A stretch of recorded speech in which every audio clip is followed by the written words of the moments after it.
بسم اللہ الرحمن الرحیم۔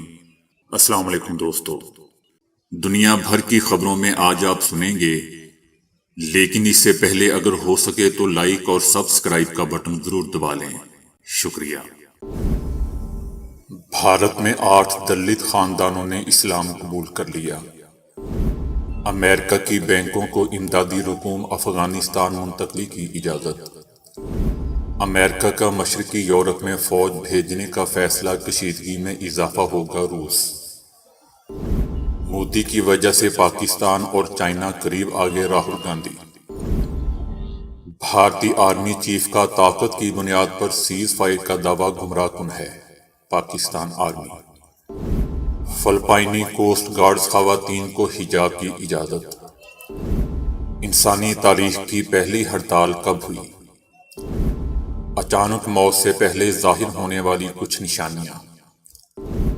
دنیا میں درختوں کی 9200 اقسام ابھی تک نامعلوم ہے، عالمی تحقیق۔ تو آئیے چلتے ہیں اب خبروں کی تفصیل کی جانب۔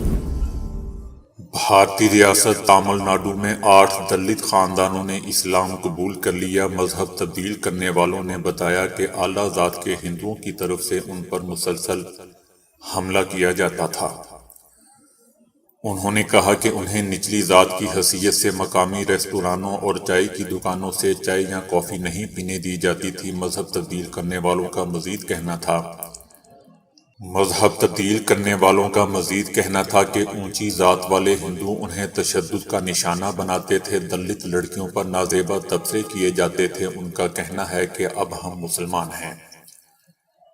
انتہا پسند ہندوؤں کے تشدد اور نازیبا رویوں سے تنگ اسلام قبول کرنے والے افراد کی تعداد 48 ہے۔ دوستو، یاد رہے کہ بھارت میں ہندو تباہ انتہا پسند نظریہ تیزی سے پھیل رہا ہے، جو مسلمانوں اور دیگر اقلیتوں سمیت خود نچلی ذات کے ہندوؤں سے بھی تشدد رویہ اپنایا جانے لگا ہے۔ بھارت کی ریاست کرناٹک کے کئی کالجز میں مسلمان طالبات کے حجاب کرنے پر بھی پابندی عائد کر دی گئی ہے۔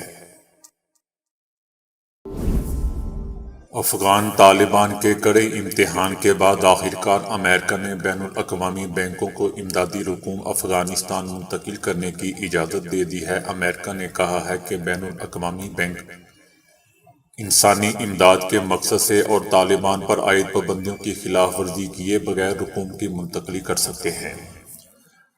امریکہ اور بیرونی ممالک کی کمپنیاں افغانستان کو خوراک بھیج سکتی ہیں اور بینک خوراک کی امداد سے متعلقہ رقوم کو منتقلی اور دیگر امور سر انجام دے سکتے ہیں۔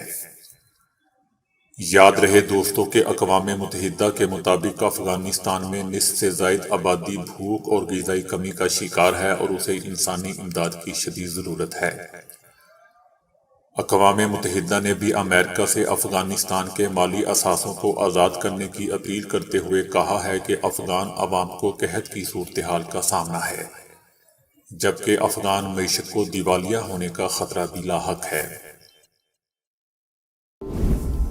امریکی صدر جو بائیڈن نے مشرقی یورپ میں اضافی 3000 فوجی تعینات کرنے کی منظوری دے دی ہے۔ امریکہ پولینڈ اور رومانیہ میں اپنے 2000 فوجی بھیجنے کا ارادہ رکھتا ہے، جبکہ جرمنی سے مزید 1000 فوجی رومانیہ بھیجے جائیں گے۔ یہ پیش رفت ایک ایسے موقع پر سامنے آئی ہے جب یوکرائن کے معاملے پر یورپ اور روس کے درمیان تناؤ میں اضافہ ہو رہا ہے۔ امریکہ کی طرف سے اضافی فوجیوں کی تعیناتی کی خبر کا پولینڈ اور نیٹو نے خیر مقدم کیا ہے، جبکہ دوسری جانب روس نے اسے تباہ کن اقدام قرار دیا ہے۔ روس کا کہنا ہے کہ امریکہ کی طرف سے مشرقی یورپ میں اضافی فوج کی تعیناتی اس براعظم میں پہلے سے موجود کشیدگی میں مزید اضافے کا سبب بنے گی۔ روس کی طرف سے دوستو یہ رد عمل امریکی وائٹ ہاؤس کے اس اعلان کے بعد سامنے آیا ہے جس میں کہا گیا تھا کہ امریکہ پولینڈ اور رومانیہ میں اپنے 3000 اضافی فوجی بھیج رہا ہے۔ وائٹ ہاؤس کا کہنا تھا کہ اس کی جانب سے اضافی فوج کی تعیناتی مشرقی یورپ کو یوکرائن بحران کے کسی ممکنہ پھیلاؤ کے اثرات سے محفوظ رکھنے میں مددگار ثابت ہوگی۔ روس نے اس وقت یوکرائن کی سرحد پر 1 لاکھ سے زائد فوجی تعینات کر رکھے ہیں، اور امریکہ اور مغربی ممالک کا کہنا ہے کہ روس یوکرائن پر حملے کا منصوبہ رکھتا ہے، جبکہ روس کا کہنا ہے کہ وہ ایسا کوئی ارادہ نہیں رکھتا۔ بھارت میں حزب اختلاف کی جماعت کانگریس پارٹی کے رہنما راہل گاندھی کا کہنا ہے کہ بھارت کی ہمیشہ یہ پالیسی رہی ہے کہ چائنا اور پاکستان کو الگ الگ نظر سے دیکھو، لیکن اب ایسا نہیں ہے کیونکہ نریندر مودی کی خارجہ پالیسی کی وجہ سے آج پاکستان اور چائنا ایک دوسرے کے مزید قریب آ چکے ہیں۔ راہل گاندھی نے وزیر اعظم نریندر مودی کی حکومت پر شدید تنقید کرتے ہوئے کہا کہ مودی بھارت کو کمزور کرنے کے ساتھ ساتھ ملک کو بہت بڑے خطرے میں بھی ڈال رہا ہے۔ انہوں نے کہا کہ ہمیشہ سے بھارت کی خارجہ پالیسی کا واحد مقصد یہ رہا ہے کہ پاکستان اور چائنا کو علیحدہ علیحدہ رکھو، یہ بھارت کے لیے بنیادی بات ہے۔ مگر مودی حکومت کی پالیسی کی وجہ سے آج پاکستان اور چائنا مزید قریب آ چکے ہیں۔ راہل گاندھی کا مزید کہنا تھا کہ RS اور BJP ہمارے ملک کی بنیادوں سے کھیل کر کھوکھلا کرتے جا رہے ہیں۔ وہ ہمارے اپنے ہی عوام کے درمیان رشتوں کو بھی کمزور کر رہے ہیں۔ بھارت مکمل طور پر الگ تھلگ ہو چکا ہے۔ ہم سری لنکا، نیپال، میانمار، پاکستان، افغانستان اور چائنا ہر جانب سے گھرے ہوئے ہیں، اور ہمارے مخالفین ہماری اس پوزیشن کو سمجھتے ہیں۔ انہوں نے کہا کہ آپ کے سامنے جو قوت کھڑی ہے اسے کم نہ سمجھیں۔ آپ نے تو پاکستان اور چائنا کو اکٹھا کر دیا ہے، یہ سب سے بڑا جرم ہے جو آپ نے بھارتی عوام کے خلاف کیا ہے۔ یہ بھارتی قوم کے لیے بہت سنگین خطرہ ہے۔ DGISPR جنرل بابر افتخار نے کہا ہے کہ بھارتی آرمی چیف کا لائن آف کنٹرول پر طاقت کی بنیاد پر جنگ بندی سے متعلق بیان گمراہ کن ہے۔ بھارتی آرمی چیف کا یہ کہنا کہ LOC پر جنگ بندی کا سبب بھارت کی مضبوط پوزیشن سے مذاکرات ہیں، ایک گمراہ کن بیان ہے۔ DGISPR کا مزید کہنا تھا کہ LOC کے دونوں جانب رہنے والے کشمیریوں کی حفاظت کے پیش نظر جنگ بندی پر اتفاق کیا گیا، کوئی اسے اپنی طاقت یا دوسرے کی کمزوری نہ سمجھے۔ یاد رہے دوستو کہ بھارتی آرمی چیف نے کہا ہے کہ LOC پر جنگ بندی اس لیے قائم ہے کیونکہ بھارت نے مضبوط پوزیشن سے مذاکرات کیے ہیں۔ فلپائن کوسٹ گارڈ میں 1850 مسلمان اہلکار ہیں، جن میں سے 200 خواتین ہیں۔ فلپائن کوسٹ گارڈ نے اپنے اہلکاروں کے یونیفارم میں سکارف کو شامل کیے جانے کی منظوری کا اعلان کیا ہے، تاکہ مسلمان خواتین کے لیے سروس میں شمولیت آسان ہو سکے۔ دوستو یاد رہے کہ مسلمان فلپائن کی 11 کروڑ کی آبادی کا 6% ہیں۔ فلپائن کوسٹ گارڈ نے مسلمان خواتین اہلکاروں کے یونیفارم میں حجاب کی منظوری دے دی ہے۔ یہ پالیسی گزشتہ ہفتے عمل میں لائی گئی۔ فلپائن کوسٹ گارڈ میں شامل مسلمان کمیونٹی نے تہہ دل سے شکریہ ادا کیا ہے۔ حجاب کو باقاعدہ طور پر فلپائن کوسٹ گارڈ کے یونیفارم میں شامل کرنے سے مسلمان خواتین کی کوسٹ گارڈز میں شمولیت کی حوصلہ افزائی ہوئی ہے۔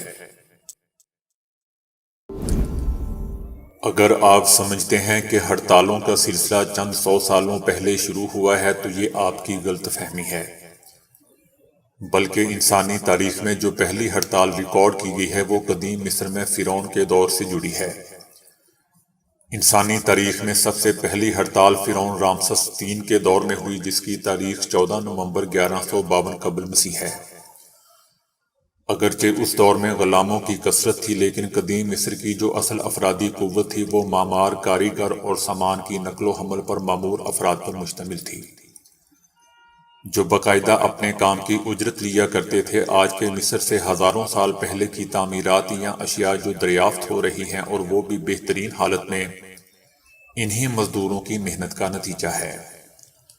تاہم نومبر 1152 قبل مسیح میں مزدوروں نے اپنی اصل طاقت کا مظاہرہ کیا اور مصر کے قدیم گاؤں دیر المدینہ میں شاہی قبرستان کی تعمیر جاری تھی، لیکن معمار اپنے آجروں سے ناخوش تھے۔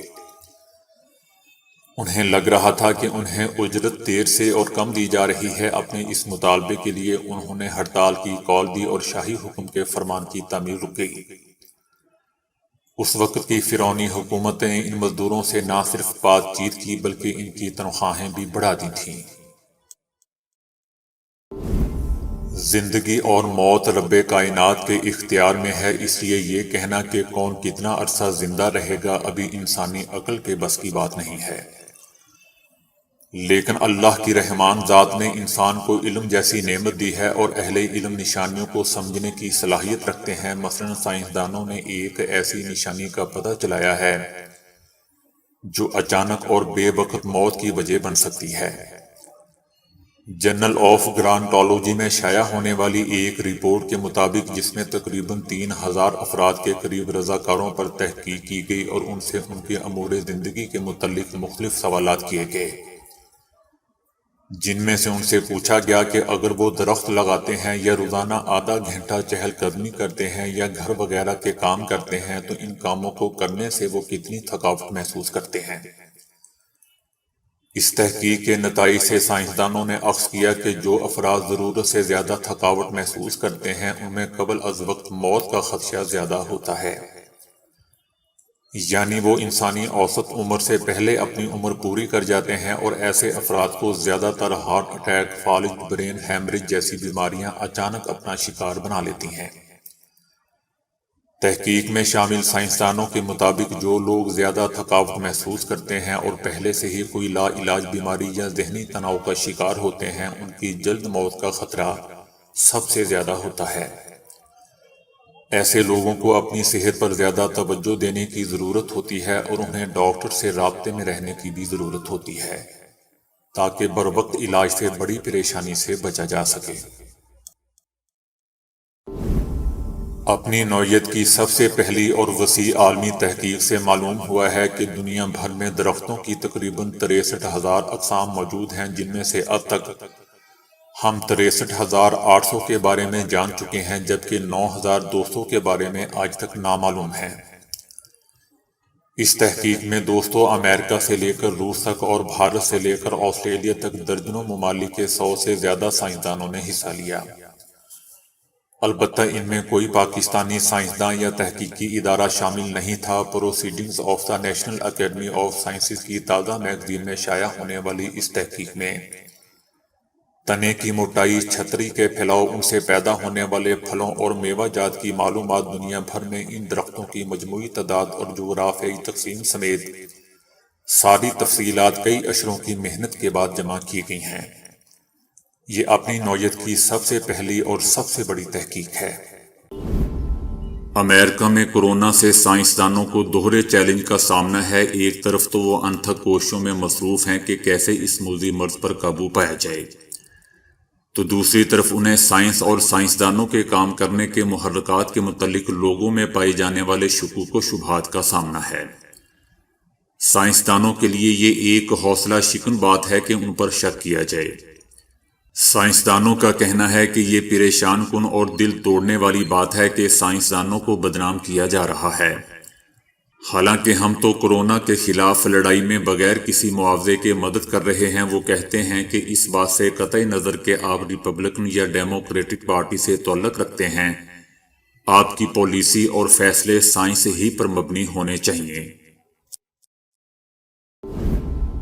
دوستو سعودی عرب کے ایک وکیل نے بڑا ہی عجیب و غریب دعویٰ کیا ہے کہ جس مسجد اقصی کا ذکر قرآن کریم میں ہے وہ یروشلم میں نہیں بلکہ سعودی عرب میں ہے۔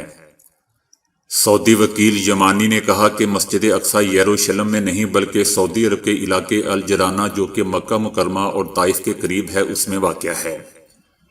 اس کا کہنا ہے کہ مسجد اقصی حقیقت میں اس جگہ تھی اور اب اس جگہ کو بھلا دیا گیا ہے۔ سعودی حکومت نے امام کعبہ کے ذریعے سب سے پہلے دوستوں راہ ہموار کی تھی کہ یہودیوں کے ساتھ تجارت اور ان سے تعلقات قائم کرنا جائز ہے۔